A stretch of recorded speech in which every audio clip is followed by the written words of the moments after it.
Premise, আমি আজকে অনেক খুশি। এর জন্য আমি তোমাকে এত বড় হোটেলে তোমার সহ নিয়ে আসলাম। আজকে রাত তোমার আজীবন মনে থাকবে। আমার মনে হয় না তুমি এই হোটেলে জীবনে আর কোনোদিন আসতে পারবা।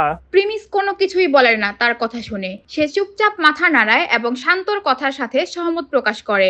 তাই শান্ত আর কথা না বাড়িয়ে সেখান থেকে কোয়েলকে নিয়ে চলে যায় একটা হোটেলের রুমের দিকে।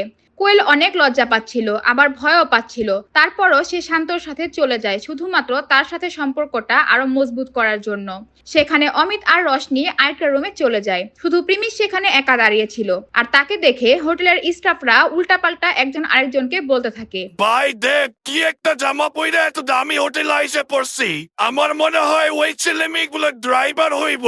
হয়তো রাত হয়ে গেছে, কোথাও থাকার জায়গা নাই, তাই মনে হয় দয়া মায়া কইরা এখানে একটা কম দামি রুম বুক করে দিছে। প্রিমিস যখন হোটেল স্টাফদের বিড়বিড় করতে দেখে সে বুঝতে পারে তারা তাকে নিয়ে হয়তো ঠাট্টা করছে, কিন্তু এতে তার বিন্দু পরিমাণও মাথা ব্যথা নেই। সে তো কোয়েল আর শান্তকে নিয়ে ভাবছে শান্ত কি কোয়েলকে ধোকা দিবে, নাকি সে ধোকা দেওয়ার আগেই কোয়েলকে সে সবকিছু খুলে বলবে। প্রিমিস এটাও ভাবছিল যে সে নিজে গিয়ে কোয়েলকে সব সত্যি বলে দিবে, যাতে তার ভবিষ্যতের জন্য ভালো হয়। শান্তর আসল পরিচয় দেরি হওয়ার আগেই কোয়েলের জানা উচিত। এই ছেলে আমার সাথে চলো, তোমাকে তোমার রুম দেখাইয়া দিব। তাড়াতাড়ি আসো, আমার আরো কাজ আছে। প্রিমিস যেই স্টাফদের সাথে যেতে নিবে ঠিক সেই সময় একজন লোক এসে হাজির হয়। আর তাকে দেখে সেখানকার সকল স্টাফরা একদম চুপ হয়ে যায় আর সবাই তার দিকে এক নজরে তাকিয়ে থাকে। প্রিমিস সেটা ভালো করেই খেয়াল করে। লোকটি যখন প্রিমিসকে দেখতে পায় একদম চমকে যায়। বাকি স্টাফরা যেমন সেই লোকটিকে দেখে অবাক হয়ে তাকিয়েছিল, ঠিক সেইভাবে লোকটি প্রিমিসকে দেখে অবাক হয়েছিল। লোকটি ছিল এই হোটেলের ম্যানেজার। আরে স্যার, আপনি এখানে কি করতেছেন? ও, ওয়াসিম না? কেমন আছেন আপনি? প্রিমিস লোকটিকে দেখে একটু চিনতে দেরি করে ফেললেও কিছুক্ষণ পর তাকে ভালো করেই চিনে ফেলে। বারেক মিয়ার সাথে প্রিমিসের যখন প্রথম দিন দেখা হয়েছিল সে সভায় এই ওয়াসিমও ছিল। প্রিমিস আশা করেননি যে এই হোটেলটিও তাদের কোম্পানির একটা অংশ হতে পারে। জি স্যার, আমি ওয়াসিম। আপনি আমাকে চিনতে পারছেন? আমি তো ভাবছি আপনি আমাকে চিনতেই পারবেন না। ওয়াসিম প্রিমিসকে ওই দিনই অনেক পছন্দ করেছিল তার ব্যবহার দেখে। ওয়াসিম জানে প্রিমিস একদম সাদাসিধা ভাবে জীবনযাপন করে। আর এইদিকে স্টাফগুলোও ম্যানেজার ওয়াসিমকে প্রিমিসের সাথে এমন নরম গলায় কথা আর প্রিমিসকে স্যার বলা দেখে অবাক হয়ে যায়। আচ্ছা, তোমরা কোন রুম ঠিক করছো স্যারের জন্য? স্যার, এই স্যারের জন্য আমাদের উপরে যে ফ্লোরটা আছে না, পাবলিক টয়লেটের পাশে যে ছোট্ট রুমটা আছে ওইটা বুক করছে। কি তোমার মাথা খারাপ নাকি? ওইটা আমাদের হোটেলের সবচেয়ে সস্তা একটা রুম, আর তোমরা স্যারের জন্য ওই রুম বুক করছো? প্রিমিস এই হোটেলের মালিক ছিল আর তার জন্য এই রুম বুক করা হয়েছে এটা শুনে ম্যানেজার ওয়াসিমের মাথা খারাপ হয়ে যায়। প্রিমিসের মতো লোক এই হোটেলে আসছে, এটা ওয়াসিমের জন্য অনেক কিছু। আরে ওয়াসিম, এটা উনাদের কোনো দোষ না। আসলে আমার বন্ধুরাই এই রুমটা বুক করছিল। স্যার, আপনার বন্ধু তো আসলে একটা কি আর বলুম। আচ্ছা, যাই হোক স্যার, আমি আপনার জন্য এই হোটেলের সবচেয়ে বড় এন্ড সবচেয়ে এক্সপেন্সিভ একটা রুম বুক করে দিতেছি। আরে কোনো সমস্যা নাই ওয়াসিম, আমি ওই রুমের মধ্যেই থাকতে পারবো, তুমি কোনো চিন্তা করো না। ঠিক আছে স্যার, আপনি যখন বলতেছেন আমি আর কি বলবো। কিন্তু স্যার, তাও আপনি চাইলে আমরা আপনার জন্য বেস্ট একটা দেওয়ার ট্রাই করব। আরে ঠিক আছে, কিছু হবে না, তুমি তোমার অন্য কাজ করো, আমি একটু রেস্ট নিতে চাই। আরে স্যার, কি বলেন? আপনি আমাদের হোটেলে প্রথমবার আসলেন, এইভাবে আপনাকে কিভাবে থাকতে দেই বলেন? এইগুলো বলে ম্যানেজার তার দুইজন স্টাফকে ইশারা করে দেয় প্রিমিসের খাতিরদারি করতে। প্রিমিস বুঝতে পারছিল তার জন্য স্পেশাল কিছু করতে চাচ্ছে, কিন্তু এইদিকে প্রিমিসের দেরি হয়ে যাচ্ছে, কারণ ওইদিকে কোয়েলের ব্যাপারটা সময় থাকতেই কোয়েলকে সবকিছু খুলে দিলে ভালো হবে সে মনে করছে। এরপর প্রিমিস যখন ঘড়িতে টাইম দেখে সে দেখে অলরেডি এখানে তার 40 মিনিট ওভার হয়ে গিয়েছে। তাই সে ভাবে এখন আর গিয়ে কি হবে। আর কোয়েলি বা আমার কথা কি শুনবে? ও তো আমাকে পাত্তাই দিবে না, উল্টা আমাকে অপমান করে দিবে। ও আমার আসল পরিচয় না জানা পর্যন্ত আমার কথা শোনা তো দূরের কথা, ও আমার দিকে তাকাবেই না।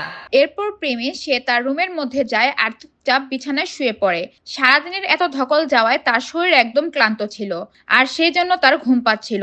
ঘুমানোর আগে সে কয়েকবার রাধিকার কথা চিন্তা করছিল। আর যখন তার ঘুমে চোখ লেগে আসছিল ঠিক সেই সময় জোরে দরজা খোলার আওয়াজ আসছিল আর চিল্লাচিল্লি শোনা যাচ্ছিল। কোয়েল প্লিজ তুমি এখানে কোনো সিন ট্রিট করো না, প্লিজ ভিতরে চলো এখন।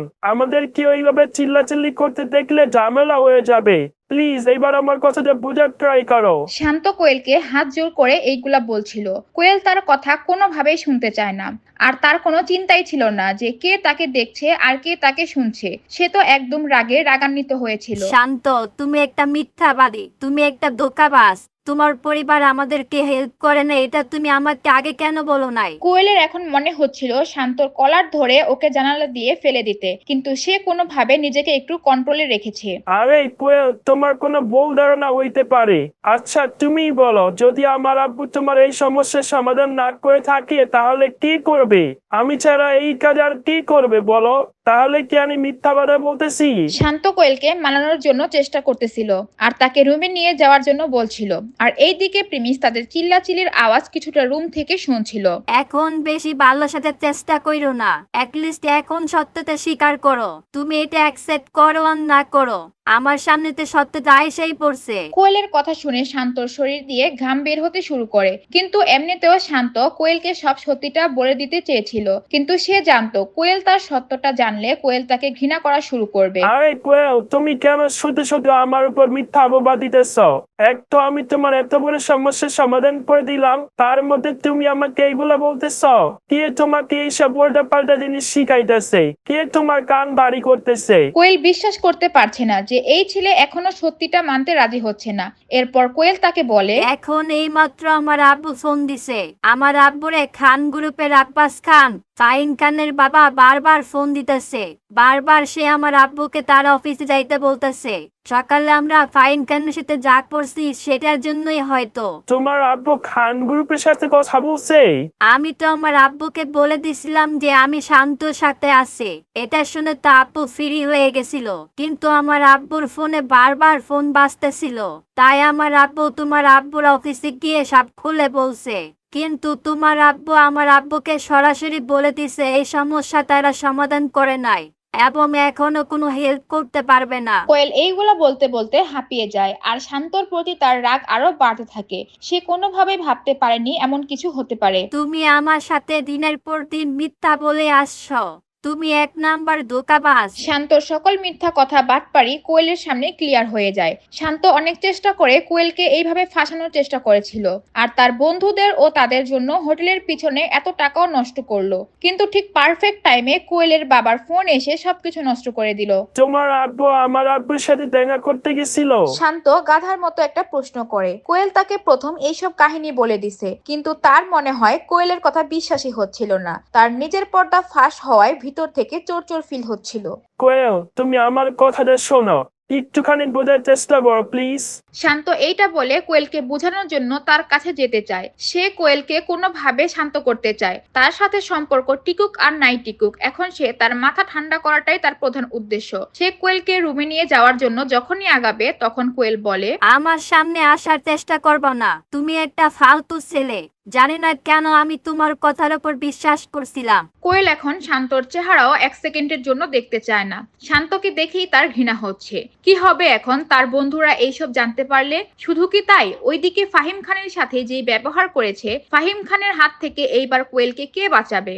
আর হোটেলের মধ্যে এত চিল্লাচিল্লি কাহিনী এখানেই বা কি হতে যাচ্ছে তা সবার আগে দেখতে চাইলে দিবস গেমিং এর ইউটিউব চ্যানেলটি সাবস্ক্রাইব করে নোটিফিকেশন বাটন বাজিয়ে রাখেন। আর যারা ফেসবুক থেকে দেখছেন পেজটা ফলো করে ভিডিওটি শেয়ার করে দিন।